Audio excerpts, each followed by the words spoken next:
अस्सलाम वालेकुम। मैं हूं आपका मेज़बान साबिर शाकिर। वफाकी दारुल हुकूमत इस्लामाबाद, रावलपिंडी और पाकिस्तान भर से खबरें। लेकिन आज का प्रोग्राम बिल्कुल डिफरेंट नौयत का है जी।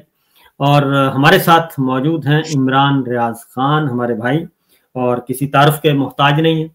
और इनसे हम कुछ बातें करेंगे और साथ साथ जो पाकिस्तान की सियासत है वो किस तरफ जा रही है, और ख़ास तौर पे पाकिस्तान तहरीक इंसाफ के अंदर क्या कुछ होने जा रहा है। और फिर ये कि इस सारी सिचुएशन में, क्योंकि मुख्तलिफ क्या सराइयाँ, मुख्तलिफ वासाजियाँ, और आजकल एक चीज़ मैं आपको बता दूं कि बहुत ज़्यादा फोकस की जा रही है, और वो है कि आप डिस्क्रेडिट करें, क्रेडिट को डिस्क्रेडिट करना है। इसके अलावा और कोई मतमाए नजर नहीं है किसी का भी। जो अच्छी आवाज है, जो अच्छा काम कर रहा है, जो आइन की बालादस्ती चाहता है, जो कानून की हुक्मरानी चाहता है, जो जमहूरियत चाहता है, जो बुनियादी इंसानी हकूक का तहफ़्फ़ुज़ चाहता है, जो जान माल आबरू की हिफाजत चाहता है, और जो इसके बारे में आवाज़ उठाता है, हर उस आवाज़ को दबाने की कोशिश की जा रही है। और अभी तो ये मामला चल रहा है ताकत के ईवानों में, और अगर ये ताकत के ईवानों से निकलकर सड़कों पे आ गया तो उसके बाद फिर क्या बनेगा। अस्सलाम वालेकुम इमरान भाई। वालेकुम अस्सलाम साबिर भाई, बहुत शुक्रिया आपका मुझे ये ऑनर देने के लिए कि मैं आपके साथ बैठकर बात करूं। यानी आपके साथ कभी ऐसे मौका मिला ही नहीं। बहुत पहले की बात है जब आपके साथ कुछ प्रोग्राम में शिरकत होती थी, सन 2021 में। फिर 22 आ गया, 22 में नहीं हो पाया, 22 में तो हालात ही खराब हो गए, अजीबोगरीब ही हो गए। हमने शायद इकट्ठे प्रोग्राम किया था, शायद वसीम बदामी साहब का प्रोग्राम था जहां पे हम इकट्ठे बैठे थे इससे पहले। बिल्कुल, वो आखिरी प्रोग्राम था। उसके बाद एक जगह पे किसी एक प्लेटफॉर्म पे इकट्ठे नहीं हो सके, तो आपका बहुत शुक्रिया, आपने मौका दिया मुझे आज साबिर भाई। नहीं, मैं काफी अरसे से कोशिश कर रहा था, लेकिन मैं चाह रहा था कि जरा मतला साफ हो तो बात की जाए, पुरसुकून माहौल में। आप है यहाँ पे मतला साफ नहीं होता, अबर आलूदी रहता है। हाँ, लेकिन मतला साफ हो नहीं रहा, बल्कि एक के बाद दूसरा और दूसरे के बाद तीसरा तूफान खड़ा हो रहा है। तो आप ये बताएं इमरान भाई कि मुझे तो कोई किसी किस्म का कोई शक शुबा नहीं है किसी का भी, क्योंकि पिछले 3 सालों में जो हमने फिस्तायत के रंग रूप देखे हैं वो मैंने तो कम से कम ना अपनी जिंदगी में देखे और ना अपने कैरियर में देखे। कैरियर भी मेरा है कोई 30 साल का, और ना किताबों में पढ़ा इस तरह की फिस्तायत। तो ये इसके पीछे क्या थीम क्या है साबिर भाई? इसको ना थोड़ा सा एक हमारे कुछ लोग बदयांती करते हैं, और एक्चुअली ये बदयांती है। मैं अगर इसके लिए बड़ा अच्छा लफ्ज भी इस्तेमाल करूं तो मैं ये कह दूंगा कि एक ऐसा मवाजना करते हैं जो हकायक पर मबनी नहीं है। आप ये नहीं कर सकते कि आप ऑरेंजेस का ऑरेंजेस के साथ आप कर सकते हैं कंपैरिजन, एप्पल्स का ऑरेंजेस के साथ आप नहीं कर सकते। दोनों का जायका अलग है, दोनों फल भी अलग है। तो ये बात लोग बड़े आराम से कह देते हैं कि जी पाबंदी तो लग जाती थी मीडिया के ऊपर, पिछले अदवार में भी इमरान खान के दौर की मिसाल दे देते हैं। ये भी कहते हैं जी मुकदमा तो पहले भी हुआ था, ये भी कह देते हैं, बहुत सारी और बातें करते हैं। मेरा ये मानना है कि 2022 में अप्रैल में जब रिजीम चेंज ऑपरेशन हुआ, उसके बाद जो पाकिस्तान में हुआ वो टोटली डिफरेंट है किसी भी जमहूरी दौर के मुकाबले में।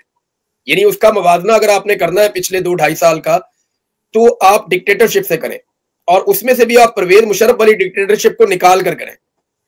क्योंकि परवेज मुशर्रफ वाली डिक्टेटरशिप का तो मैं गवाह हूं ना, मैं होशोआबाद में था, मैं देख रहा था, मैं उस वक्त कॉलेज में पढ़ता था, तो मैंने खुद देखा, स्कूल से कॉलेज में मैं गया, मैंने देखा वो डिक्टेटरशिप किसी और तरह की थी।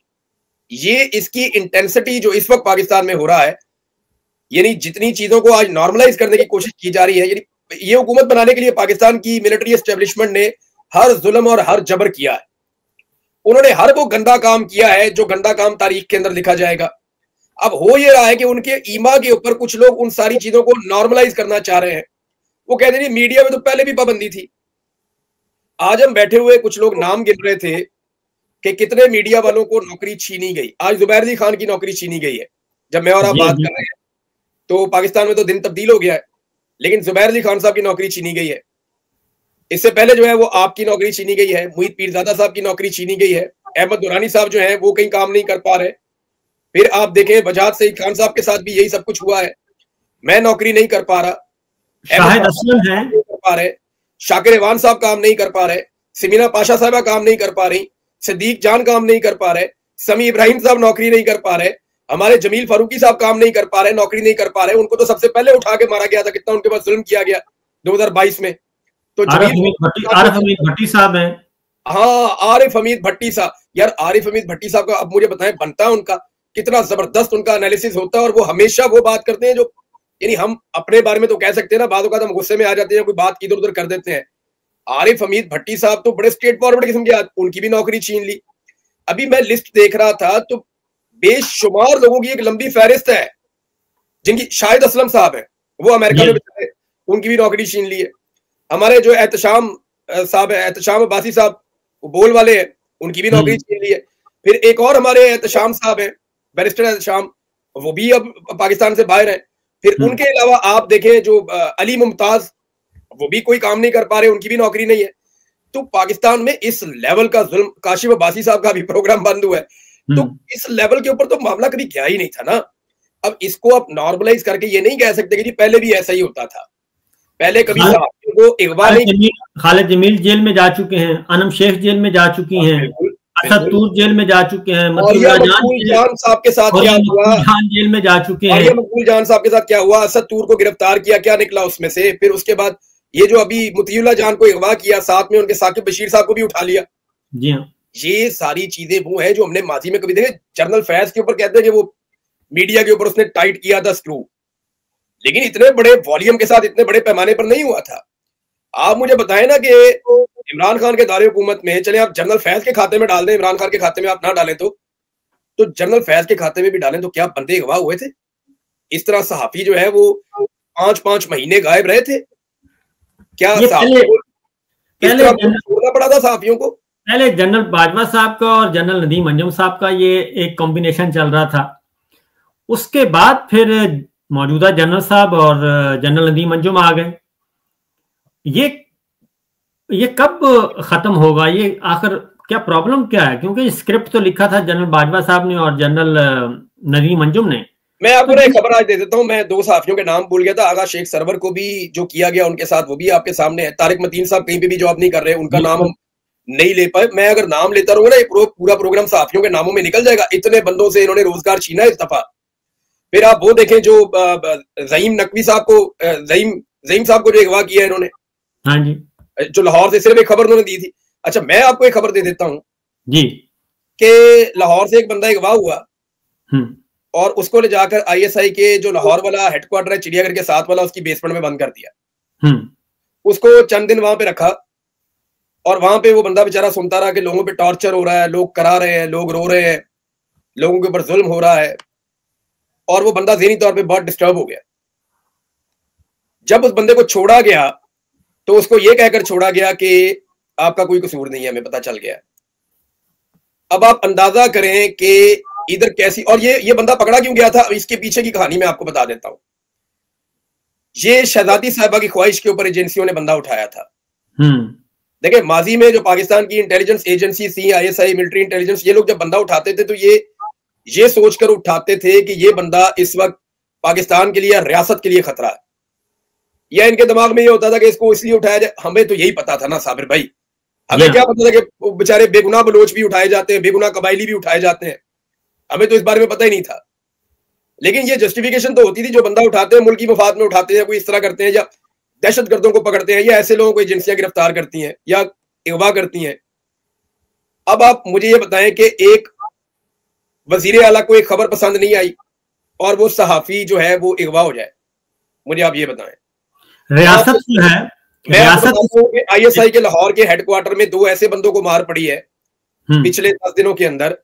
2 बंदों का मैं आपको बता रहा हूं, ऐसे बंदों को मार पड़ी है पिछले 10 दिनों के अंदर, जिनका कसूर सिर्फ इतना था और उनको ये कहा जा रहा था मारते हुए कि तुमने मरियम नवाज के खिलाफ क्यों लिखा।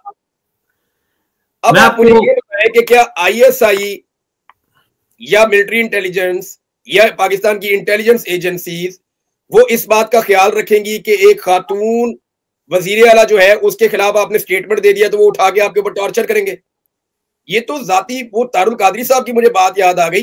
उन्होंने कहा था कि ये अगर शरीफ खानदान को मौका मिले तो पाकिस्तान की एजेंसियों को और फौज को ये पंजाब पुलिस बना देंगे और ये अपने मातहत ले लेंगे, जाती गुलाम बना लेंगे। बना दिया ना, मुझे तो हैरत होती है ये खबर आज मैंने बकायदा ये खबर सुनी है, मैंने इसकी तस्दीक की है कि पिछले 10 दिनों में 2-3 बंदों पे टॉर्चर हुआ है। 2 बंदे कंफर्म मैं आपको बता रहा हूं, उनके ऊपर टॉर्चर हुआ सिर्फ इस वजह से आईएसआई के लाहौर वाले हेडक्वार्टर में कि आपने मरियम नवाज के खिलाफ ट्वीट क्यों की है।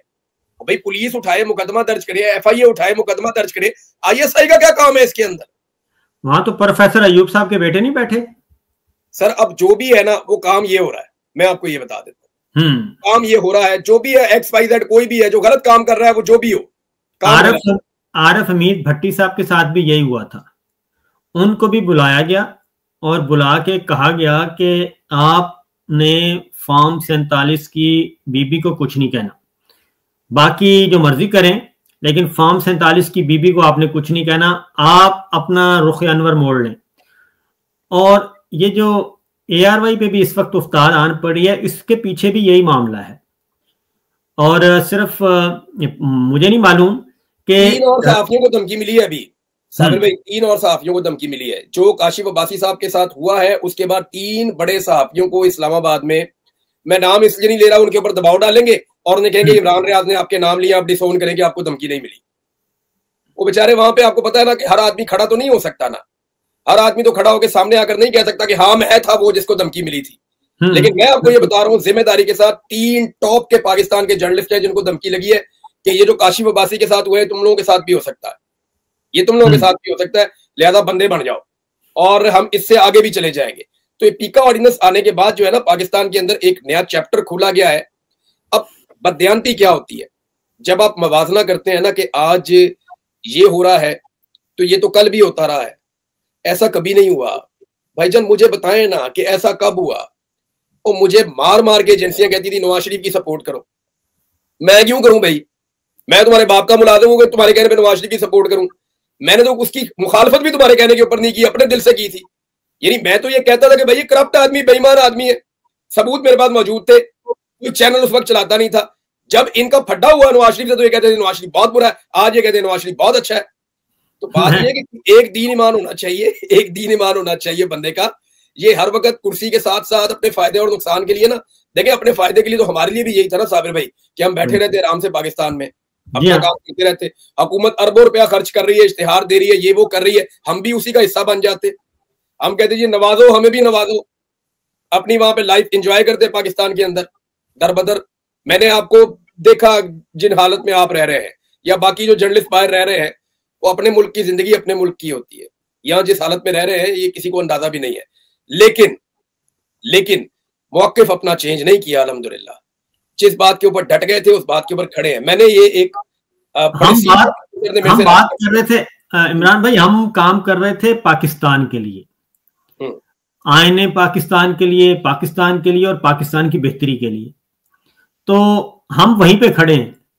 अगर इन्होंने अपना ट्रैक तब्दील कर लिया है और हमने उस बस में सवारी इख्तियार करने के बजाय हमने कहा नहीं, हमें अपना जो है वो रक्षा ही बेहतर है 2 पहियों वाला, तो इसमें मैंने आपको क्या कहा था 2022 में, मैंने कहा था ना मैं इस लड़ाई में उतरा हूं अपनी मर्जी से, अगर कभी छोड़ के जाऊंगा तो अपनी मर्जी से।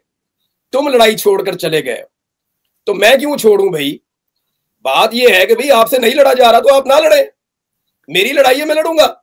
मुझे लगता है ये लोग मेरे मुल्क के लिए ठीक नहीं है, तो मेरी ओपिनियन है मैं दे रहा हूं। हाँ, अगर मैं कोई गलत बात कर रहा हूं, अगर कोई ऐसी बात है जो आपको लगता है कि खिलाफे आईन और खिलाफे कानून है, तो आप मुकदमा दर्ज करें। आप उठा के मुझे जान से तो नहीं मार सकते, आप उठा के मुझे गायब तो नहीं कर सकते, ये तो आप नहीं कर सकते ना। अब असल में भाई इस वक्त जो हो रहा है ना, वो चीजों को नॉर्मलाइज करने की कोशिश हो रही है कि जितना जुल्म, जितना जबर हमने कर दिया है पाकिस्तानियों के ऊपर गुज़िश्ता 3 सालों में, उसको नॉर्मलाइज कैसे करें। नॉर्मलाइज करने के लिए अब जो है ना बंदे इंट्रोड्यूस करवाए जा रहे हैं। मिसाल के तौर पे जो 26 नवंबर 2022 को हुआ, 2024 को जो हुआ, 26 नवंबर 2024 को जो इस्लामाबाद में कत्लेआम हुआ, अभी एक नौजवान आज शहीद हो गया, पाकिस्तान से दोबारा खबर आई है। हाँ जी, कितनी अफसोसनाक खबर है। मर्दान के अंदर उसकी शहादत हुई है, वो जख्मों की ताब नहीं ला सका, इतने महीने उसने इलाज करवाया, 3 महीने के बाद उसकी शहादत हो गई। अब मेरा सवाल यह है कि सीसीटीवी फुटेज कहां है? मेरा सवाल यह है कि उनकी जो हेबियस की पिटीशंस हैं, जो लोग लापता हुए, उनकी हेबियस की पिटीशंस कहां है? दरखास्त किधर है जिसपे आप FIR कटवा रहे हैं? जब पेशी होती है तो कोई जाता ही नहीं है, 2 वकील चले जाते हैं वहां पे। क्या कारकुन जो है उनका खून की कीमत नहीं है? अगर मैं ये मुतालबा करता हूं कि कारकुन आपके लिए लाखों की तादाद में निकलते हैं, और जब कारकुन कत्लेआम हुआ कारकुनों का, और जब उनका मुकदमा लगता है अदालत के अंदर, तो आप लोग MPAs, MNAs, मिनिस्टर्स, आप वहां जाते नहीं है। होना तो ये चाहिए पूरी की पूरी खैबर पख्तूनख्वा की कैबिनेट, उनका वजीर आला, और यहां से पूरी की पूरी सेनेट और कौमी असेंबली, और पंजाब से अपोजिशन लीडर समेत सब लोग बसों में भर के आए और पहुंचे, जाके वहां खड़े हो अदालत के अंदर कि हमारा कारकुन कत्ल हुआ, हम इंसाफ लेने आए, जज साहब हमें इंसाफ दीजिए। ये वहां जाते ही नहीं इंसाफ लेने के लिए। तो ये सवाल जब उठाए तो ये कोई गलत बात नहीं है। आप जब आवाज उठाते हैं, जो भी आवाज उठाता है, तो उसके बाद तो फिर वो तोपों के रुख जो है वो शुरू हो जाते हैं। वो खैर है, ये ऐसे ही चलता रहेगा। आप भी आज भी पार्लियामेंट हाउस में आप पे बहुत ज्यादा वो बारूद फेंका गया है। कोई बात नहीं साबिर भाई, ये चलता रहेगा। देखिए ये चलता रहेगा। जब भी आप कभी ऐसी चीजों को डील करेंगे तो ये चीजें वापस मुड़ के आएंगी, और ऐसा होता रहेगा। ये मेरे साथ पहली दफा नहीं हो रहा। मैं इसके लिए पाकिस्तान तहरीके इंसाफ को ये किया है, कोई बात नहीं। पाकिस्तान तहरीके इंसाफ को तोड़ने के लिए या उसको गड़बड़ करने के लिए, क्योंकि अभी तक तो कोशिशें कामयाब नहीं हुई। कहा जाता था कि इलेक्शन नहीं होगा, पल्ला छीन लिया जाएगा, वोटर नहीं होगा, टिकट होल्डर कोई नहीं होगा, टिकट लेने वाला कोई नहीं होगा, पार्टी के 100 टुकड़े हो जाएंगे। इस वक्त पाकिस्तान तहरीके इंसाफ के अंदर एक नए अकबर एस बाबर को तलाश किया जा रहा है या लॉन्च किया जा रहा है। तो क्या नया अकबर एस बाबर जो है वो लॉन्च हो जाएगा, और क्या वो कामयाब हो जाएगा? साबर भाई, पहले कौन सा कामयाब हुआ है? देखें, अगर कोई पहला तजुर्बा कामयाब हो गया तो दूसरा भी करके देख लो।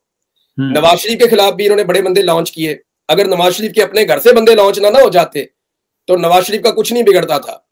ये नवाज शरीफ इस एस्टेब्लिशमेंट के लिए मुसीबत बना हुआ था। बंदे उसके घर से लॉन्च हो गए, बेड़ा गर्क हो गया उसका। इसी तरह जरदारी साहब के खिलाफ भी इन्होंने बड़ा कोशिश की, बेनजीर के खिलाफ भी एक दौर में बड़ी इन्होंने कोशिश की, सब करके देख लिया। इमरान खान साहब के खिलाफ कहां से बंदा लॉन्च करेंगे?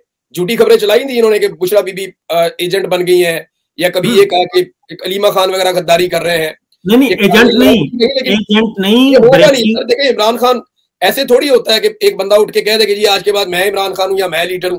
ऐसा तो नहीं हो सकता। वो इमरान खान लीडर बनने में उसने बड़ा जोर लगाया, उसकी बड़ी कुर्बानियां हैं। उसने, इमरान खान ने गोलियां खाई हैं, गोलियां खा के उसने करैक्टर शो किया है। उसकी बीवी के ऊपर इद्दत जैसा घटिया मुकदमा दर्ज हुआ है। वो आदमी आपको 1.5 साल से दिखाई नहीं दे रहा। उसकी शक्ल देखने पर पाबंदी है, उस आदमी की आवाज सुनने के ऊपर पाबंदी है। उसको सुन नहीं सकते आप। उसको जेल के अंदर कभी अंधेरे में रख देते हैं, कभी उसको जेल के अंदर सर्दी में रख देते हैं। उसको आज तक इन्होंने AC की फैसिलिटी नहीं दी। उस बंदे को कई कई दिन ये बंद कर देते हैं छोटे से सेल के अंदर। और भाई, इमरान खान बनना आसान नहीं होता, बिल्कुल आसान नहीं होता। उसके लिए अपनी हुकूमत को ठोकर मारनी पड़ती है, उसके लिए अपनी हुकूमतें गिरानी पड़ती हैं, उसके लिए बोल्ड डिसीजन लेने पड़ते हैं, अवाम के साथ खड़े होना पड़ता है, उसके लिए एस्टेब्लिशमेंट को ना बोलना पड़ता है, उसके लिए एब्सोल्युटली नॉट कहना पड़ता है। इन सारों की वो जरूरत नहीं है। ये उठाते हैं एक बंदे को, जी आज के बाद ये इमरान खान है, आज के बाद ये इमरान खान है। वही एजेंसियां कह रही है, ये ऑफ द रिकॉर्ड कहते हैं साबिर भाई, ये बार बार कहते हैं। जब मैं इनकी कैद में था मुझे भी कहते थे हमने बनाया इमरान खान को। बनाओ एक और, फिर बनाओ ना। अब तो तुम्हारे पास बजट भी ज्यादा है, इख्तियार भी ज्यादा है। बनाओ एक और इमरान खान, देखें हम कैसा बनाते हो। इमरान खान ऐसे ही बन जाएगा। अल्लाह ताला ने बनाया उसको रब ने तौफीक दी, रब ने उसको हौसला और हिम्मत दिया, रब ने उसको सीधे रास्ते पे खड़ा किया। वो डट कर खड़ा हो गया, पूरी कमर अपनी सीधी रख के। तो आपसे दूसरा इमरान खान नहीं बनेगा। इमरान खान अमेरिका को एब्सोल्युटली नॉट बोलता है। पाकिस्तान की एस्टेब्लिशमेंट का रिकॉर्ड सीधा है कि पाकिस्तान की एस्टेब्लिशमेंट ने अपनी पूरी तारीख में अमेरिका को कभी एब्सोल्युटली नॉट नहीं कहा।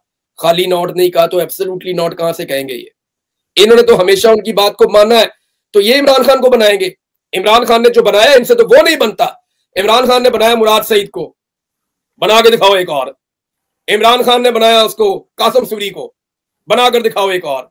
इमरान खान ने बनाया अली अमीन गंडापुर को खैबर पख्तूनख्वा का वजीर आला, तुम बना के दिखाओ खैबर पख्तूनख्वा का वजीर आला अपना कोई। इमरान खान ने बनाए बेशुमार लोग जो लगे फिरते हैं, और कई लोग हैं जिनको इमरान खान ने अल्लाह के हुक्म से बनाया और उन्हें लगता है कि वो बहुत बड़े बन गए हैं, तो ऐसा हो नहीं सकता। ना इनसे इमरान खान पहले बना था, ना ये अब इमरान खान को बना पाएंगे। वो आदमी जो है वो अपने सब्र और अपनी हिम्मत की वजह से है। देखिए, बात ये है कि ये माजी में भी बहुत एक्सरसाइज की गई माइनस, क्योंकि जब भी आप बचपन से सुनते आ रहे हैं -1 -1 -1, आज तक माइनस का फार्मूला कभी कामयाब नहीं हुआ। माइनस होने वाला, माइनस जो करने वाला है ना साबिर भाई, वो रिटायर होके जाके किसी यूरोपियन कंट्री में या किसी जजीरे पे रहना शुरू कर देता है, खुद वो माइनस हो जाता है। मुझे बताएं ना, माइनस की ख्वाहिश देख रहा था ना जनरल बाजवा, किधर है? बताएं किधर है? कोई पता नहीं है, पता किसी को किधर है? जनरल बाजवा किधर गया? इसको एग्जीक्यूट कौन कर रहा था? नदीम अंजुम किधर है? बताएं ना मुझे, नदीम अंजुम किधर है? कोई जानता है किधर है? ये जो माइनस करने वाले हैं वो रिटायर हो जाते हैं, नया आ जाता है, वो नए फार्मूले के साथ आ जाता है, वो कोई अपनी कहानी शुरू कर देता है। माइनस कोई नहीं होता, ना नवाज शरीफ माइनस हुआ, बेनजीर को माइनस करते थे, इनसे आज तक जुल्फिकार अली भुट्टो माइनस नहीं हुआ, और इनसे तो फातिमा जिन्ना माइनस नहीं हुई। इन्होंने माइनस करते करते, इन्होंने अगर आज तक कुछ माइनस किया है ना, तो मुल्क को माइनस कर दिया था। मुल्क दो टुकड़े हो गया था। एक बंदे को माइनस करने के चक्कर में शेख मुजीब को, उसकी पार्टी को इन्होंने हुकूमत नहीं दी, मुल्क के दो टुकड़े कर दिए उस दौर के डिक्टेटर ने अपनी आकड़ के चक्कर में। ये याह्या खान ने जो गंद मारा था इस मुल्क के अंदर, पाकिस्तान के लोगों को उस वक्त समझना चाहिए था कि हमने मिलिट्री एस्टेब्लिशमेंट का रोल खत्म करना है। लेकिन हम बदकिस्मत मुआशरत उलूम की किताबें पढ़ी हुई हैं, हमें जनाब मिली नगमे सुनाई जा रहे हैं, हमें जनाब ट्रक की बत्ती के पीछे लगाया हुआ हम लगे हुए हैं। दुनिया में निकल कर देखें, दुनिया कहां से कहां पहुंच गई है, दुनिया चांद पे पहुंच गई है। हम आज भी स्टेटमेंट देने के लिए सोचते हैं कि ये वाला देना या ये वाला नहीं देना। हम दुनिया से बहुत पीछे रह गए हैं। इंडिया जाके मुलाकातें कर रहा है उससे, वो जो डॉज का सरबराह है इलॉन मस्क, उससे मुलाकातें कर रहा है इंडिया। आप उससे क्या कहेंगे मिलके, हमने तेरी जो वो एक एप्लीकेशन है उसके ऊपर पाकिस्तान में पाबंदी लगाई हुई है, आप उससे ये कहेंगे बैठ के? इंडिया ने अमेरिका से F-35 तैयारे ले लिए हैं। इस वक्त इस जमीन पे जो जितने दस्तयाब तैयारे हैं उनमें सबसे बेहतरीन लड़ाका तैयारा F-35 है। हमारी आपस की 36 रफाल लिए, पहले 36 रफाल लिए उन्होंने। आप जब उनके 2 तैयारे गिरे थे, उन्होंने फौरी तौर पर फ्रांस से राब्ता करके 36 रफाल तैयारे लिए थे। उसके बाद अब उन्होंने F-35 अमेरिका से लेने का उन्होंने मुआहदा कर लिया है। S-400 उन्होंने लगा लिया है। वो पता नहीं किस चक्कर में इतनी जंगी तैयारियां कर रहा है इंडिया। देखिए कहां पहुंच गए और आप कहां खड़े? बात यह है कि हम इमरान खान को और एक विफाकी सियासी जमात को क्रश करने में लगे हुए हैं, और हमारी सारी डिप्लोमेसी, हमारी सारी खारजा पॉलिसी, हमारी सारी दाखिला पॉलिसी, हमारी मुआशी पॉलिसी, ये 3 ही होती है ना, खारजा पॉलिसी, मुआशी पॉलिसी, दाखिला पॉलिसी, और ये तीनों जो हैं वो लगी हुई हैं किस पे? क्रश इमरान खान और माइनस इमरान खान और डिमोलिश पाकिस्तान तहरीक इंसाफ। साबिर भाई, उधर फ्रांस के अंदर आर्टिफिशियल इंटेलिजेंस के ऊपर जो एक कॉन्फ्रेंस हो रही है उसमें भारत मरकज़े निगाह बना हुआ है, और हम जो है वो लोगों के कमरों में कैमरे फिट कर रहे हैं। यार कितना तरजीहात के अंदर फर्क है, आप देखें। हम आज भी वो आर्टिफिशियल इंटेलिजेंस में कहां से कहां पहुंच गया, इंडिया का नाम बन रहा है। आपको पता है वो 100 अरब से ऊपर का उनका 200 अरब है गालिबन, मुझे एग्जैक्टली याद नहीं है, लेकिन उनका आईटी बिजनेस वहां तक पहुंच गया है इंडिया का। वो इतना ज्यादा काम कर रहे हैं कि 100 अरब डॉलर से ज्यादा, जो मैंने, अगर मैं गलत नहीं कह रहा तो मुझे लगता है 200 अरब डॉलर है, मैंने कहीं पढ़ा था। ये उनका रेवेन्यू है भाई। हम इस वक्त भी जब हम बात कर रहे हैं, ये जो कहते हैं ना कि इंटरनेट पाकिस्तान में बहाल हो गया, इंटरनेट बहाल नहीं हुआ। इस वक्त भी जो मोबाइल फोन कंपनियां हैं उनको ये इंस्ट्रक्शंस हैं कि आपने अपने जो देते हैं डाटा और नेट देते हैं, इसकी स्पीड एक खास हद से ऊपर नहीं जानी देनी, जिसमें आप वो आर्टिफिशियल इंटेलिजेंस के अंदर एक कॉन्फ्रेंस हो रही है आलमी सतह की, वो उसकी मरकज़े निगाह बने हुए हैं इंडिया वाले। उन्हें पता है कि इनके अंदर बहुत पोटेंशियल है। सेम टाइम में हम क्या कर रहे हैं, अपने शहरियों की कॉल कैसे रिकॉर्ड करनी है, हमने किसी के व्हाट्सएप के अंदर कैसे घुसना है, हमने किसी सियासी जमात को कैसे तोड़ना है, हमने बेडरूम के अंदर और बाथरूमों के अंदर कैमरे कैसे लगाने हैं। वो हमें इससे फुर्सत हो तो हम आगे बढ़े ना भाई। इधर तो पाकिस्तान में हर बंदा जो है वो इनसिक्योर है। मैं आपको एक अजीब बात बताता हूँ, ये आपके साथ भी होता होगा। जब किसी को टेलीफोन कॉल करो वो बात ही नहीं करता खुल के, वो कर ही नहीं सकता बात। वो यार वो अफसोस भी नहीं कर सकता जो आपके साथ हुआ है। किसी में अपने दोस्त यार को, बेशुमार मेरे दोस्त ऐसे हैं जो फौजी हैं, वो कहते हैं पाकिस्तान मिल के मैं गल करांगा। भाई क्यों मिल के बात करेगा भाई, ये फोन पे बात हो रही है, और नहीं सर कोई सुन लेगा। हर बंदा डरा, पूरी सोसाइटी को इन्होंने सफोकेट करके रख दिया। लोग घबराए हुए हैं, परेशान है। और ये एजेंसियों के करने के काम नहीं है। इमरान खान ने देखे उसके तीनों खतूत का जो आखिरी पैराग्राफ है इमरान खान का, वो एक ही है, फॉल्ट लाइन्स का जिक्र करते हैं वो आखिर में आके, और ये मिलिट्री लैंग्वेज के अंदर वो समझाते हैं कि यार ना करो। वो ये कहते हैं कि अपना काम करें, बाकी काम जो बुरे काम है या जो काम आपके करने के नहीं है वो आप ना करें। वो फौज को कहता है कि अपनी हदूद के अंदर वापस चले जाएं। अब लोग इमरान खान पे शक करते हैं कि जी इमरान खान इसलिए कह रहा है कि फौज की उसको सपोर्ट नहीं है। तो मेरी एक बात सुने, नवाज शरीफ ने फौज के खिलाफ कितनी दफा लड़ाई लड़ी है साबिर भाई, कितनी दफा लड़ी है? उन्होंने तो हमेशा इन्हीं पे किया है। टोटल कितनी दफा लड़ाई की होगी? मेरे ख्याल में हम 5-6 दफा कह सकते हैं लड़ाई लड़ी है उन्होंने फौज के साथ। जितनी दफा आए हर दफा दो लड़ाइयां की उन्होंने, 2, 4, 5 दफा लड़ाई की उन्होंने फौज के साथ। चले, नवाज शरीफ ने फौज से 5 दफा लड़ाई की है। 5वीं दफा भी जो लोग ये समझते थे कि नवाज शरीफ सच्चे दिल से लड़ रहा है, वो इमरान खान की पहली लड़ाई में कीड़े निकाल रहे हैं। देखें, नवाज शरीफ ने 5 दफा कौम को ट्रक की बत्ती के पीछे लगाया। नवाज शरीफ से एक दफा फिर धोखा खाने के लिए तैयार है कि नहीं, ये लड़ेगा सिविलियन सुपरमेसी की लड़ाई, ये लेकर जाएगा इदारों को उसकी हदूद के अंदर। 5 दफा धोखा दिया मियां नवाज शरीफ ने। इमरान खान की पहली दफा लड़ाई और पहली दफा उस पर शक कर रहे हैं कि ये आदमी लड़ाई सिर्फ इसलिए कि इसको इक्तदार चाहिए। वो तो साफ कहता है कि मुझे इक्तदार चाहिए नहीं। मामला ये बड़ी बेवकूफी में है। वो इनकी सारी कैलकुलेशन जो है वो गलत साबित हुई है। इमरान खान का हदफ जो है वो अब प्रीमियर हाउस नहीं है। वो उनका काम जो है वो तो एक ऐसी पाकिस्तान में एक ऐसी फसल तैयार कर रहे हैं कि इमरान खान हो या ना हो, हम हो या ना हो, कम से कम उनको वो शऊर उस लेवल का आ जाए कि वो खुद फैसला करें जब भी उनको वोट का इख्तियार मिले। ये उनका काम है, पाकिस्तान के यूथ का, पढ़े लिखे लोगों का। और मसला ये है कि ये पता नहीं किस दुनिया में रह रहे हैं। हर साल 1 करोड़ नौजवान वोटर्स का इजाफा हो रहा है हर साल। ये इलेक्शन इमरान भाई आज करवाएं तो 1 करोड़ वोटर कम है, अगर 1 साल बाद करवाएंगे तो उसमें 1 करोड़ वोटर ज्यादा हो चुका होगा। ये मैं आपको बता दूं, पाकिस्तान की एस्टेब्लिशमेंट को शिकस्त देनी है एक दफा पाकिस्तानियों ने, और उन्होंने अनाउंस करना है कि जी हमने शिकस्त दे दी है पाकिस्तान की एस्टेब्लिशमेंट को। ये इलेक्शन आज करा लें, साल बाद करा लें, 10 साल बाद करवा लें, जब भी करवा लें, ये जितनी दफा धांधली करेंगे पाकिस्तानी अड़े रहेंगे। ये कौम हार नहीं मानेगी। एक दफा इन्होंने एस्टेब्लिशमेंट को हराना है। अब वो आज हार जाए, कल हार जाए, और अगर देखें वो अगर अवाम की जीत में अपनी जीत समझना शुरू हो जाए और उन्हें लगे कि let the people of Pakistan decide, हमारा काम ही क्या है इसके अंदर, लोगों को करने दो, जो वो फैसला करते हैं उसको कबूल किया जाए, तो मेरे ख्याल में यही सिचुएशन हो सकती है। एक ट्वीट आ गया भाईजान, हाँ जी, जो विल्सन का, बिल्कुल विल्सन कह रहे हैं जी कि उनकी मुलाकात हुई है सेक्रेटरी रूबियो से।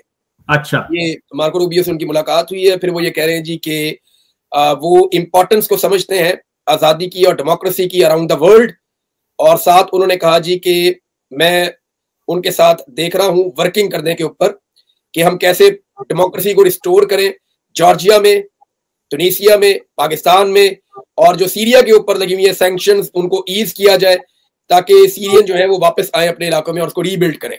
तो ये उन्होंने अभी एक ट्वीट किया है, दोबारा से उनकी मार्को रूबियो से बातचीत हुई है। मैं सादा जुबान में बता दूं, ये अमेरिकी वजीर खारजा से जो विल्सन की मुलाकात हुई है जी, एग्जैक्टली, ठीक है। और उन्होंने, जो विल्सन ने अमेरिकी वजीर खारजा के साथ डिस्कस किया है पाकिस्तान में बहाली जमहूरियत के लिए और आज़ादी के लिए, डेमोक्रेसी के लिए।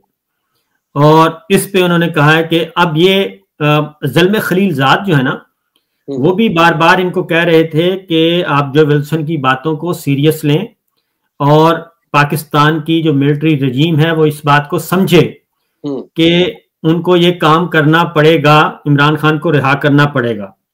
अगली बात मैं आपको एक और इसमें इजाफा कर दूं कि तैयब उर्दवान जो हैं, वो मैं बता भी चुका हूं अपने व्लॉग में, लेकिन आपके साथ मजीद इसको जरा थोड़ा सा खोलते हैं। तैयब उर्दवान ने भी किसी किस्म की कोई सरमायाकारी करने से माजरत की है और उन्होंने भी कहा है कि पॉलिटिकल स्टेबिलिटी लेके आए और इमरान खान को रिहा करें और अपने मामला ठीक करें, हाउस इन ऑर्डर करें। इसमें ना एक साबिर भाई, जो तैयब उर्दगान है ना, वो अपनी गाड़ी की अच्छी मार्केटिंग कर रहे हैं। तुर्की ने जो है वो इलेक्ट्रिक गाड़ी बनाई है और गाड़ी अच्छी है वैसे, वो लेफ्ट हैंड ही लेके आ गए क्योंकि तुर्की में लेफ्ट हैंड चलती है। तो आजकल वो जिस जिस मुल्क में जा रहे हैं वहां पे ये गाड़ी पहुंचाई जा रही है और वो हर हुक्मरान को ये गाड़ी गिफ्ट कर रहे हैं और उन्हें कह रहे हैं कि आप ये गाड़ी जो है इसके लिए मार्केट खोलें और हमारी इस गाड़ी को जगह दें। क्योंकि देखें ना, आगे जो मुकाबला है वो जापान का, चाइना का। एक्चुअली चाइना ने बहुत अच्छी गाड़ियां बनाना शुरू कर दी हैं अब, और चाइना की गाड़ियां आपको कई मुल्कों में नजर आती है। सेंट्रल एशिया में आपको चाइना की गाड़ियां बहुत नजर आ रही हैं। चाइना की गाड़ियां पाकिस्तान में आना शुरू हो गई हैं बहुत तेजी से, या गल्फ में भी आ रही हैं और अफ्रीका की मार्केट में भी जा रही है। तो चाइना यूरोप की मार्केट को भी टच कर रहा है। वहां पे भी मैंने अभी यहाँ पे भी गाड़ियां चाइना की कुछ देखी हैं। तो चाइना बड़ी तेजी से अपनी मार्केट को बड़ा कर रहा है। तो उसके मुकाबले में अगला जो टारगेट है कि इलेक्ट्रिक गाड़ियां कौन सा मुल्क ज्यादा प्रोवाइड करता है दुनिया में। जिस मुल्क की ज्यादा गाड़ियां जाएंगी वही फिर बाद में उसके स्पेयर पार्ट्स बेचेगा, बाकी चीजें देगा। तो आहिस्ता आहिस्ता मार्केट के ऊपर कब्जा करना है। तो इस लड़ाई में अब उतरा है तुर्की भी, उन्होंने कुछ अपनी गाड़ियां तैयार की हैं। तो ये उनकी एक अच्छी एडवर्टाइजमेंट भी है, जो मार्केटिंग कर रहे हैं वो अपनी गाड़ी की। लेकिन वो पाकिस्तान में गलत जगह पे कर गए हैं। ये तो लेफ्ट हैंड ड्राइव है ही नहीं, वो राइट हैंड ड्राइव उन्हें बनानी पड़ेगी, उनको मॉडल बनाना पड़ेगा हमारे लिए। राइट हैंड ड्राइव उनको करना पड़ेगा। फिक्र ना करें, ये रातों रात ये राइट हैंड करवा ली होगी उन्होंने जिनको वो देखे गए हैं। तो अच्छा, एक खबर बहुत ही इंपॉर्टेंट सूरत हाल यह है कि पाकिस्तान इस वक्त, इमरान भाई, बहुत ज्यादा प्रेशर में है। और हमारी जो खारजा पॉलिसी है और दाखिला पॉलिसी, वन मैन शो जो चल रहा है पाकिस्तान इस वक्त पे प्रेशर है जी। सीपैक का और अमेरिका और चाइना की आपस की ये सर्द जंग में भी पाकिस्तान सैंडविच है। फिर रशिया अमेरिका की दरमियान सैंडविच है। फिर आप बिरदर मुल्कों में आ जाएं। मामला ये है कि हम जरा खुल के बात कर लें, जैसे मर्जी खुल के बात करें। हाँ। साबिर भाई देखें जनरल साहब, अब ये सारी अथॉरिटी इस वक्त, साबिर भाई एक मिनट, आप क्यों पूछ रहे खुल के बात कर ले? खुल के बात करने थी तो हम यहाँ पहुंच गए हैं। हाँ, जनरल साहब जो हैं, जनरल साहब का इस वक्त मसला सिर्फ एक है, वो है कि मैंने 3 साल से 5 साल पे जाना है और 5 साल से 10 साल पे जाना है।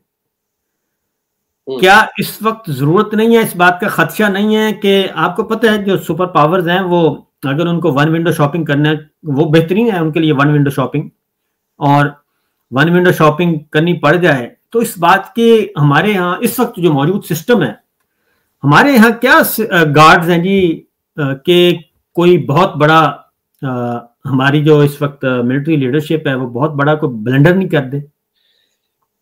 देखिए चाइना का अगर आप थोड़ा सा मॉडल देखें ना साबिर भाई, तो आपको देखना पड़ेगा कि चाइना ने इससे पहले किस किस को पैसा दिया और वहां पे चाइना को मिला क्या। चाइना एक बहुत बड़ा जायंट है, वो उसकी एक पूरी रिसर्च होती है। चाइना का मॉडल बाकी दुनिया से मुख्तलिफ है। चाइना ह्यूमन राइट्स के ऊपर बात नहीं करता ज्यादा, जहां पे वो बिजनेस करना चाहता है उसका इसमें दिलचस्पी नहीं है। वो अंदरूनी सियासत के अंदर मुदाखलत नहीं करता। वो ये कहता है कि ये प्लेयर्स हैं, ये खुद ही अपना खेलते रहेंगे। वो सिर्फ अपने फैक्ट्स देखता है कि जमीन पे पड़ा हुआ क्या है, इनके पास मादनियात कौन सी हैं, इनके पास कीमती जगह कौन सी हैं, इनके वसाइल कितने हैं, और मैं जो पैसे लगा रहा हूं वो कल को पूरे कैसे करने हैं। ये है चाइना का मॉडल। आप देखें जब चाइना ने बांग्लादेश पे इन्वेस्ट किया तो बांग्लादेश एक सर्टेन लेवल के बाद वो पैसा नहीं दे पा रहा था। श्रीलंका के साथ जब उन्होंने किया तो श्रीलंका के साथ भी सेम इश्यू हुआ। फिर आपने देखा कि दोनों मुल्कों की बंदरगाहें चाइना के कंट्रोल में गई। ये आपने देखा। तो अब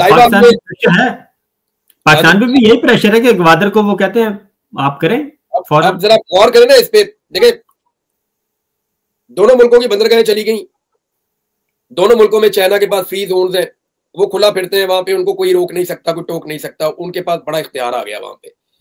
तो चाइना की मार्केट एक्सपैंड करके बाहर की तरफ निकली है।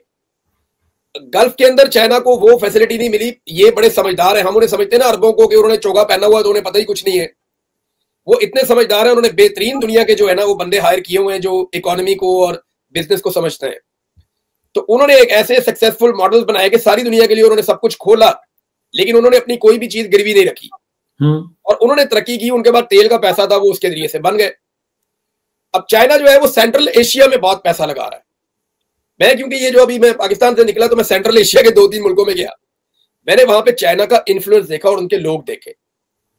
चाइना बड़ी तेजी से सेंट्रल एशिया के अंदर अपने पंजे गाड़ रहा है और इस वक्त अफगानिस्तान के साथ भी चाइना के ताल्लुकात बहुत अच्छे हैं। इंडिया ने भी अपने ताल्लुकात इंप्रूव किए हैं अफगानिस्तान के साथ।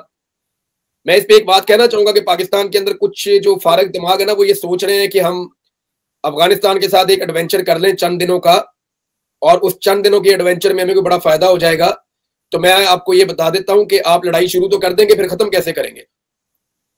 ये फिर लंबा चलेगा मामला, ये फिर सीज फायर कौन करवाएगा? तो इस तरह का कोई एडवेंचर करने से पहले ये सोचें कि जो एक ताल्लुक बना हुआ है सदियों से, उसको बना रहने दें और उन चीजों को एक डिफरेंट दे। कुछ लोग यहाँ बैठ के पश्तूनों के खिलाफ अजीब अजीब किस्म के फतवे देते हैं, वो नफरत पैदा कर रहे हैं सूबों के बीच में, अब नस्लों की बुनियाद के ऊपर, जबान लिसानियत की बुनियाद के ऊपर। तो इन लोगों से बचें। पाकिस्तान एक इकाई है और पाकिस्तान के साथ जो हमारी मगरबी सरहद है वो महफूज तरीन है, जिसमें हम अफगानिस्तान को और ईरान को शामिल करते हैं। तो इस तरफ कोई एडवेंचर पाकिस्तान को नहीं करना चाहिए, मेरी ये राय है। अब चाइना के ताल्लुकात जो है ना बाकी रीजन में सब में बेहतरीन है। पाकिस्तान पे उसने इन्वेस्ट बहुत ज्यादा कर दिया, जितना पैसा उसने पाकिस्तान में लगाया, इससे पहले चाइना ने जहां जहां पैसा लगाया, चाइना अपना पैसा पूरा कर लेता है। फर्ज करें कोई 50-60 अरब डॉलर जो है वो शायद इससे ज्यादा अमाउंट है जो पाकिस्तान को वो दे चुके हैं। फिर पाकिस्तान का जो रिजर्व है उनके अंदर भी उन्होंने अपना पैसा इंजेक्ट करके रखा हुआ है, और उसमें वो पाकिस्तान बार बार उन्हें कहते हैं जी अब रूल ओवर कर दें, वो रूल ओवर कर देते हैं।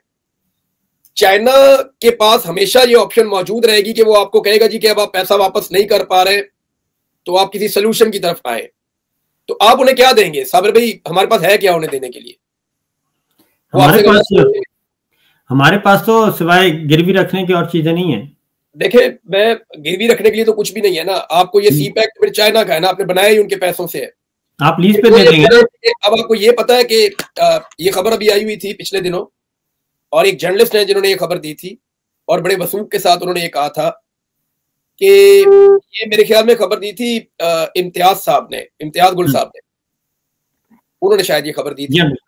वो ये कह रहे थे कि चाइना ने पाकिस्तान की सिक्योरिटी पे इन्हिसार खत्म कर दिया है और वो अपना स्ट्रक्चर बना रहे हैं पाकिस्तान में अपनी सिक्योरिटी के लिए, और वो अपनी सैटेलाइट के साथ वो अपने आप को कनेक्ट करेंगे, अपनी टेक्नोलॉजी के साथ आएंगे, वो अपने लोगों को खुद सिक्योर करेंगे। तो ये इसका क्या मतलब है? दूसरा, आप गवादर गए नहीं साबिर भाई लास्ट टाइम? मैं 2022 में 2 दफा गया हूँ, 2021 में भी गया हूँ, उससे पहले भी जाता रहा हूँ। मेरी गवादर में दिलचस्पी ये है कि मुझे वो खूबसूरत बहुत लगता है, और माड़ा बहुत खूबसूरत है, आपका जो ये गवादर खुद एक जो बंदरगाह है वो बहुत खूबसूरत है। तो मैं वहां आता जाता रहा हूँ, पहले भी कराची जब भी जाता था मैं गवादर जाता था दोस्तों के साथ। गवादर जो है ना वो सोने की चिड़िया है एक तरह से, ये मैं आपको बता देता हूँ। बिल्कुल ऐसा ही है। गवादर की टोटल आबादी है गवादर की 50,000 के आसपास। अब चाइना जो है वो लोगों को धकेलना चाहता है वहां से कि लोग वहां से निकल के कहीं और चले जाएं, वहां पे इसीलिए शोर मचा हुआ है। मैंने जो चाइना की वहां तैयारियां देखी हैं, वहां पे जबरदस्त तरीके से उन्होंने बड़ी बड़ी लैब्स बनाई हैं, वो वहां पे नए किस्म के पौधे इंट्रोड्यूस कर रहे हैं, बहुत जबरदस्त सड़कें बन रही हैं, एयरपोर्ट बड़ा शानदार बना है वहां पे जो सिक्योरिटी का वो बड़ा शानदार है। तो चाइना एक बड़े सक्सेसफुल मॉडल के ऊपर काम कर रहा है जो वो गवादर को बनाएंगे। लेकिन मेरे दिमाग में ये सवाल उठता है कि क्या गवादर जो है पाकिस्तान पैसे वापस कर पाएगा चाइना को? अब इतनी बड़ी अमाउंट हमने ले ली, अगर हम वापस नहीं करते तो क्या चाइना वही करेगा जो उन्होंने श्रीलंका या बांग्लादेश के साथ किया, या जो ताइवान वाला मामला है, क्या उस मॉडल के ऊपर जाएगा? या जैसे वो उन्होंने हांगकांग को बनाया था, उनके पास रहा बड़े लंबे अरसे तक, उनका कंट्रोल रहा वहां पे। तो ये सवालात हैं, मेरे दिमाग में भी है, जैसे आप सोच रहे हैं ऐसे मैं भी सोच रहा हूं। क्योंकि इस वक्त बात यह है कि ये इस नौयत का जो प्रेशर है ना जी, जब आता है तो अगर तो आपके यहाँ कोई इज्तिमाई निज़ाम है, कलेक्टिव विजडम है, तो फिर तो आप उसको फेस कर सकते हैं। अदरवाइज अगर आप फर्द वाहिद ने ये फैसला करना है, फर्द वाहिद तो फिर सबसे पहले अपना फायदा सोचेगा कि मेरा फायदा किस में है, मुझे कंटिन्यूटी मिलनी चाहिए, बाकी जाएं, जैसे परवेज मुशर्रफ साहब ने किया था, एक टेलीफोन कॉल पे सब कुछ कर दिया था। तो इस वक्त मैं तो समझता हूं कि हमारे अपने जो मिलिट्री स्टैब्लिशमेंट है, क्योंकि इस वक्त सिस्टम तो डिफेक्टिव चल रहा है ना जी, डिजोरे तो है नहीं, हमारी मिलिट्री स्टैब्लिशमेंट को भी चाहिए कि वो भी कोई इस तरह का बंदोबस्त करें, करना चाहिए उनको कि कलेक्टिव विजडम के साथ कोई भी प्रेशर आता है तो उसको ड्राइंग रूम में बैठ के कोई म्यूचुअली मामला तय ना करे, बल्कि उसको बाहर आना चाहिए, कोई ऐसा फोरम बनाना चाहिए और उस फोरम पे ये सारी बातें होनी चाहिए। साबिर भाई, मेरा तो मिलिट्री एस्टेब्लिशमेंट से हाथ जोड़ के मुतालबा है भाई, बस कर दो, 70 साल इन्होंने सारा कुछ करके देख लिया है, थोड़ा पाकिस्तानियों को भी काम करने दें, सिविलियंस को, देखें शायद मुल्क चल जाए। इन्होंने 70 साल सारा कुछ ही किया ना, नहीं चला आज तक, कोई भी फार्मूला काम नहीं किया। एक दफा जरा सिविलियन को टेस्ट करके तो देखें, शायद हो सकता है मुल्क चल जाए। हो सकता है सिविलियन जो है उनका दाव लग जाए, या कोई अल्लाह ताला बरकत डाल दे, कोई मुल्क चल जाए, कोई मामला सीधे हो जाए। एक दफा जो है वो ये कीड़े मकोड़ों को आजमा के देख लें, शायद कीड़े मकोड़े जो है वो मुल्क का भला कर दें। मेरा तो ये गुजारिश है, एक दफा लोगों को जो है वो जो आईने पाकिस्तान के मुताबिक, जो कायदे आज़म मोहम्मद अली जिन्ना ने फरमाया था, उसके मुताबिक मुल्क को चलाकर देखें। ज्यादा अपने ज़हन पे जोर डालना बंद कर दें, अपनी डोमेन में जाएं, 2-4-5 साल रह के देखें, मुझे उम्मीद है मुल्क बेहतर हो जाएगा। बात यह है कि ज़राअत ठीक करनी है तो आपको ज़राअत के एक्सपर्ट के पास जाना पड़ेगा, वो करेगा।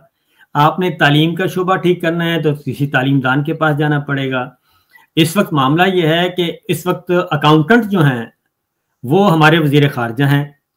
अकाउंटेंट गौर करें आप।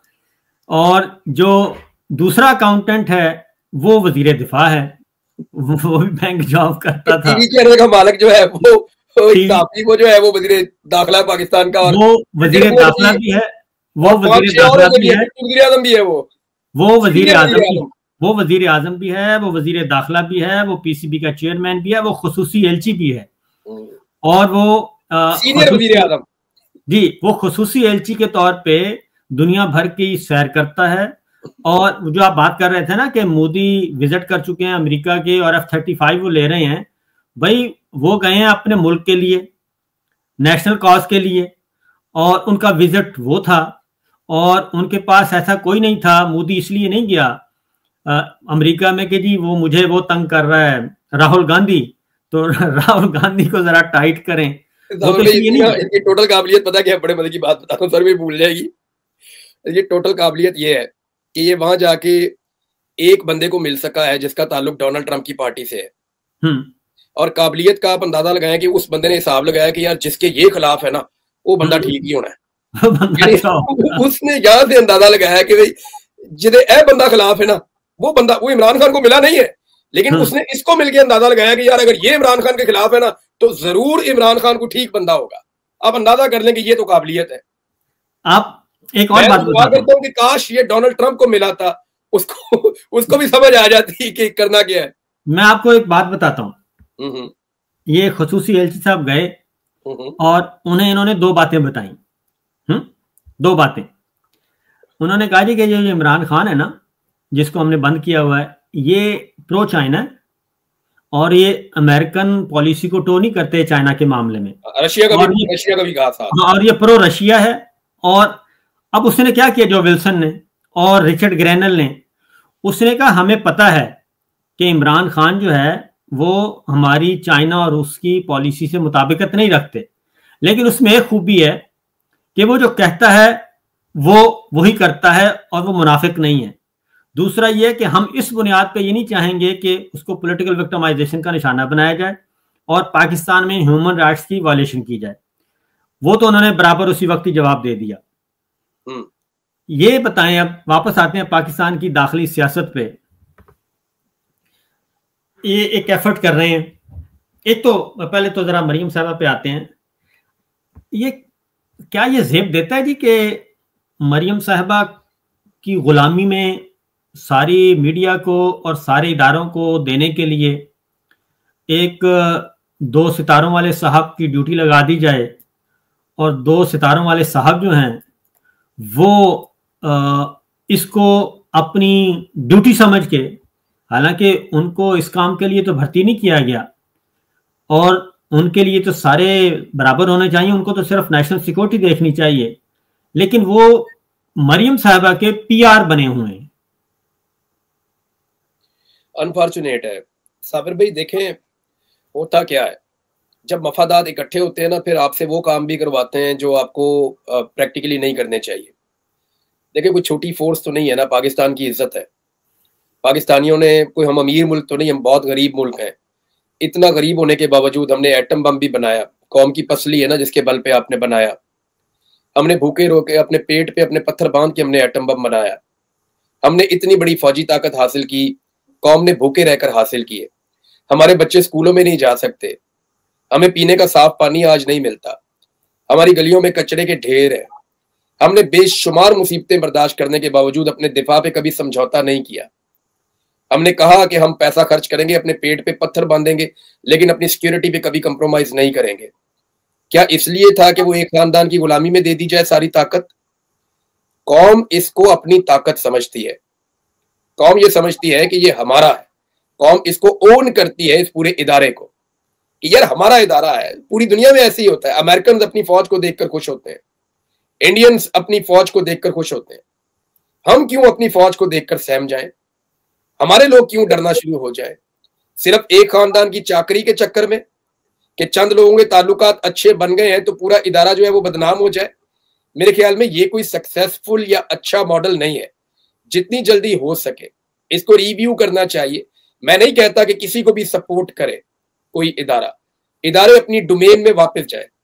हम माजी में गलतफहमियों का शिकार थे, लेकिन मैं नहीं चाहता कि आइंदा कोई भी किसी गलतफहमी में रहे।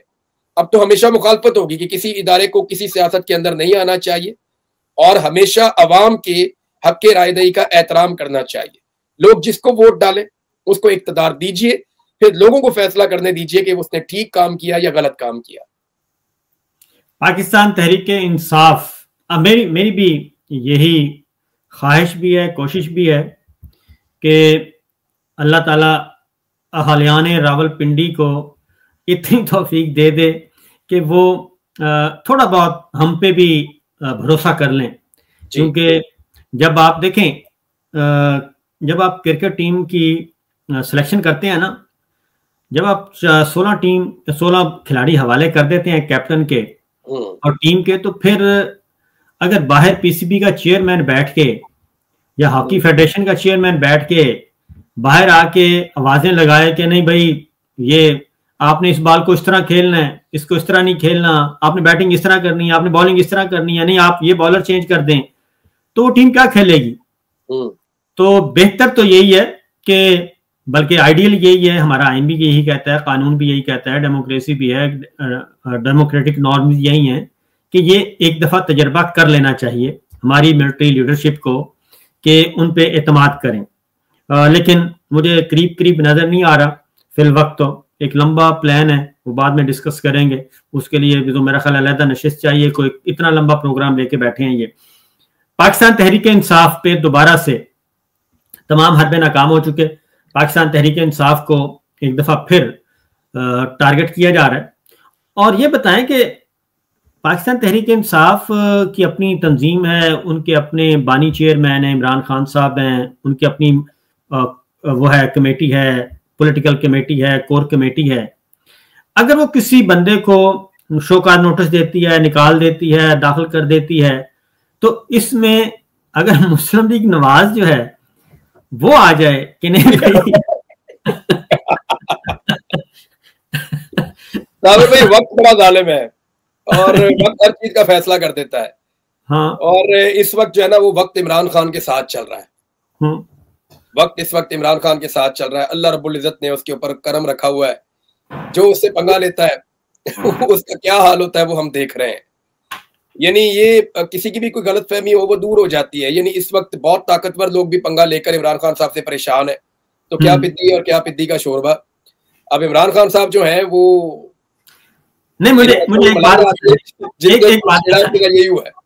एक बात, क्या पाकिस्तान तहरीक इंसाफ ने कभी मुस्लिम लीग नवाज की कोर कमेटी के बारे में या नवाज शरीफ साहब के फैसलों के बारे में कभी कहा है?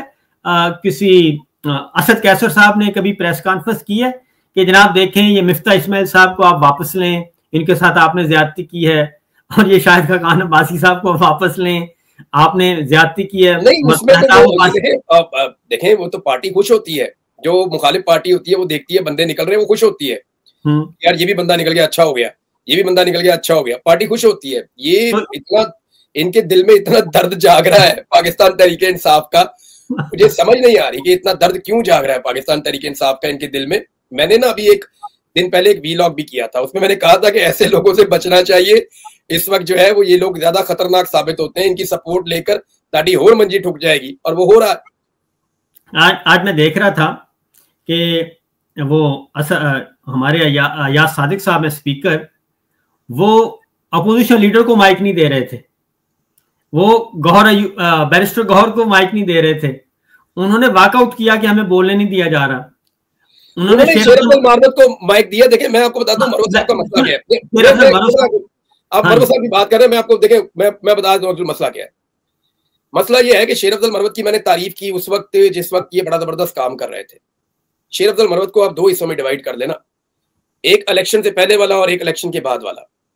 इलेक्शन से पहले शेर अब्दुल मरवत ने एक अच्छी तहरीक चलाई और खुलकर बाहर निकले, या उन्हें निकलने दिया गया। मैं इसके बारे में कुछ कहना नहीं चाहता, ये पीटीआई के अपने लोग कहते हैं।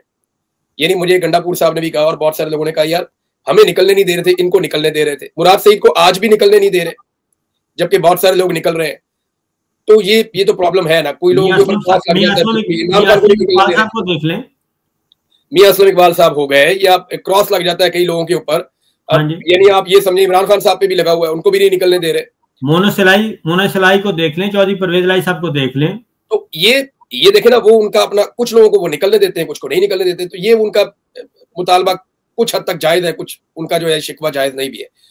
अब मामला ये है कि मरवत साहब ने बड़ी जबरदस्त कैंपेन चलाई, सबने तारीफ की कि यार जबरदस्त काम किया है इन्होंने। लेकिन मुझे ऐसा लगता है कि शायद इलेक्शन के बाद उनकी तवक्कुआत पूरी नहीं हुई, और उसके बाद वो जो चाहते थे कि उनको बनाया जाए, क्योंकि उन्होंने इस ख्वाहिश का इजहार मेरे से भी किया था, मैंने उसमें जिक्र भी किया था अपने एक वीलॉग में कि ये भी एक ऑप्शन हो सकती है। वो अपोजिशन लीडर बनना चाहते थे, फिर वो नहीं बने, और इमरान खान साहब को नहीं लगा कि इनको बनाया जाए। फिर वो कुछ और बनना चाहते थे, वो भी वो नहीं बने, पीएसी के चेयरमैन के तौर पे। अच्छा, उसके बाद ना इमरान खान साहब ने कॉल दी थी जुलाई में। जुलाई से इमरान खान साहब ने ऑनवर्ड कहा कि अब एक तहरीक चलने जा रही है। तो वी वर एक्सपेक्टिंग के, यानी पूरा पाकिस्तान ये एक्सपेक्ट कर रहा था कि मरवत साहब उसी रोल में आएंगे जो रोल उनका इलेक्शन से पहले था। वो उसी तरह लोगों को मोबिलाइज करेंगे, चैनलाइज करेंगे, वो होटलों में, सड़कों पे, जगहों पे, कैंपेन में लोगों को निकालते हुए, लीड करते हुए, बड़े बड़े काफिले लेकर आते हुए और बेशुमार पश्तूनों को साथ लाके खड़ा करते हुए वो नजर आएंगे। सारे एक्सपेक्ट तो यही कर रहे थे ना साबिर भाई, लेकिन हमने ऐसा कोई भी मंजर नहीं देखा। हमने ये देखा कि जो भी मेला लगा हुआ होता था वो उसके अंदर आते थे और वो चले जाते थे। हमने मरवत साहब की वो एफर्ट जो इलेक्शन से पहले थी, वो एफर्ट हमने मरवत साहब की इलेक्शन के बाद नहीं देखी, नंबर एक। नंबर दो, हमने देखा कि मरवत साहब ज्यादा अटैक पीटीआई पे करते हैं। यानी वो पीटीआई के कभी एक बंदे पे, दूसरे पे, तीसरे पे, चौथे पे, पांचवें पे, छठे पे, वो पीटीआई के लोगों पे अटैक करते हैं। मरवत साहब पीएमएल-एन पे और पीपल्स पार्टी पे उतना अटैक नहीं करते, उनकी तोपों का रुख ज्यादातर पीटीआई की तरफ होता है। फिर इमरान खान की जो सबसे बड़ी ताकत है उनका सोशल मीडिया, उसके साथ मरवत साहब की लड़ाई रहती थी। फिर मरवत साहब ने जो एक स्टेटमेंट दिया एक ऐसे मौके पर जो बड़ा नामुनासिब था कि मोहम्मद बिन सलमान के खिलाफ उन्होंने एक स्टेटमेंट दे दिया सऊदी अरब, बहुत खतरनाक था, बहुत खतरनाक था, और वो इमरान खान साहब के लिए बड़ा डैमेजिंग था। उस पर उनका बड़ा सख्त रद्द-ए-अमल भी आया। फिर इनका ज्यादातर तोपों का रुख पीटीआई की तरफ रहा। ये पीएमएल-एन को या पीपल्स पार्टी को नहीं मारते थे, ये मारते थे पीटीआई को ज्यादातर। इनकी सारी लड़ाइयां इधर ही रही। और इमरान खान को बाहर निकालने की जिस एफर्ट का ये जिक्र करते हैं, जब इलेक्शन के बाद तहरीक दोबारा शुरू हुई बजट के बाद, तो उस तहरीक में अनफॉर्चुनेटली इन्होंने वो रोल प्ले नहीं किया जो उससे पहले किया गया था। यानी हम तो ये देख रहे थे ना कि ये अपने हल्के में जाएंगे, वहां से कोई 50,000 बंदे का काफिला लेकर निकलेंगे और सबसे बड़ा काफिला शेर अफजल मरवत का आ रहा होगा, जिस तरह का उनका वो एक अंदाज था। या ये लाहौर से निकलकर लीड करेंगे या ये इस्लामाबाद में निकलकर लीड करेंगे। तो साबिर भाई आपको कहीं नजर आए वो? जब भी कभी स्टेज लग गया तो वो नजर आया कि स्टेज के ऊपर आगे चढ़ गया। मैंने भी शेर अफजल मरवत साहब का पहले भी कई दफा हुआ, मैंने भी इनको अपने व्लॉग में भी, ट्वीट्स में भी यही कहा कि बासलाहियत आदमी है, लेकिन ये मुस्लिम लीग नवाज पे यानी कि पीटीआई की ऑपोजिशन को दबाने के बजाय ये रिवर्स गियर ज्यादा लगाते हैं। और इमरान खान साहब तक ना, जो मैं आपको अब मैं अपने कुछ जो टूटी फूटी इतलात हम तक पहुंचती हैं, इमरान खान साहब को वक्तन फवक्तन बताया जाता रहा। फिर इनकी मुलाकात ये अयाज सादिक साहब से इनकी बहुत अच्छे मरासिम हैं, ख्वाजा आसिफ साहब से बहुत अच्छे मरासिम हैं, और उन तमाम लोगों से जो इमरान खान, तलाल चौधरी साहब ने इनकी सिफारिश की है जी, बाकी सब लोगों ने भी की है सिफारिश, तो उनकी तगड़ी है। हाँ, मैं वो कहता हूं कि इनको बहुत दफा इमरान खान साहब तक बातें पहुंची कि भाई ये मुस्लिम लीग नवाज के उन लोग लीडरशिप के साथ राब्ते में रहते हैं जो हमें सख्तरीन हमें गालियां देते हैं, और इनके लिए इनको वो खुश रखते हैं, ये उनको खुश रखते हैं। तो ये बात जो है बहुत इमरान खान साहब के लिए तकलीफ दे है। फिर इस दौरान ये जो 26 नवंबर वाला हुआ मामला, इसमें भी उनके इमरान खान साहब के पास कोई ना कोई इत्तला पहुंची, जो मैं बता रहा हूँ वक्तन फवक्तन पहुंचती रही है। और अल्टीमेटली उस वक्त भी एमबीएस का आपने जिक्र किया, एमबीएस वाला मामला भी बहुत सीरियस था। तो इमरान खान साहब जाती तौर पे, इमरान खान साहब के पास कुछ स्टोरीज और भी पहुंची हैं। ये जो इन्होंने एक बैरूने मुल्क चक्कर लगाया ना, दुबई के और यूके का, वहां से भी कुछ इंफॉर्मेशन जो है वो इमरान खान साहब तक पहुंची कि वहां कौन सी चीजें हुई हैं। फिर खैबर पख्तूनख्वा के वजीर आला, जिनको ये अपना दोस्त समझते हैं, उन्होंने बहुत सारी चीजें माजी में इनके बारे में इमरान खान साहब को खुद बताई थी।